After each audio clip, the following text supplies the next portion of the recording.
டச்னு ஒன்னு ஒரு பொண்ணு சொன்னிச்சுல, நீ ஏன் அந்த பொண்ணு கூட பழகுன?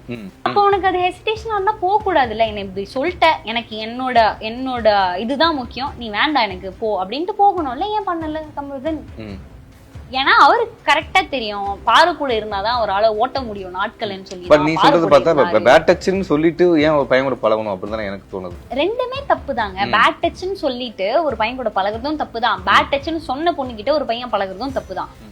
ஒருத்தவனோட மண்டையில நீ அந்த மாதிரி ரெஜிஸ்டர் ஆயிருக்குன்னா நீ அவங்க பக்கத்திலே போக கூடாது. அதே ரெண்டு பேருக்கும் இது பொருந்தும். அவன் என்ன பேட் டச் பண்றான்னு எனக்கு தோணுச்சுன்னா நான் அவன் பக்கமே போக மாட்டேன். How will be that possible? அதே மாதிரிதான் அவனுக்கும். ஒரு பையன் ஒரு பொண்ணு இவ்வளவு பெரிய அக்யூசேஷன் வைக்குதுன்னா நான் எப்படி அந்த பொண்ணு கிட்ட போவேன்? என்னோட வாழ்க்கை என்ன ஆவுனா வார்த்தைக்கு வார்த்தை சொல்றாரு, வெளியில எனக்கு ஒரு வாழ்க்கை இருக்கு, எனக்கு ஒரு உலகம் இருக்கும், எனக்கு யாரு பொண்ணு தருவானு? இப்போ உனக்கு யார் பொண்ணு தருவா? நீ ஏன் போயிட்டு அந்த பொண்ணு கிட்ட இப்படி பேசின? இவங்க ரெண்டு பேருக்கும் அந்த ஒரு டைம்ல அந்த மாதிரி பேசுறது எல்லாம் நல்லா இருக்கு. ஆனா அது அப்படியே கட் பண்ணிட்டு வெளியில வந்தா இவன் இது மாதிரி பேசிட்டா. ஒரு வெஞ்சன்ஸான கேம். ரெண்டு பேருக்கும் பயங்கரமான வெஞ்சன்ஸ் இருக்கு. ரெண்டு பேரும் அவங்களாலே நாசமா போயிடுறாங்க.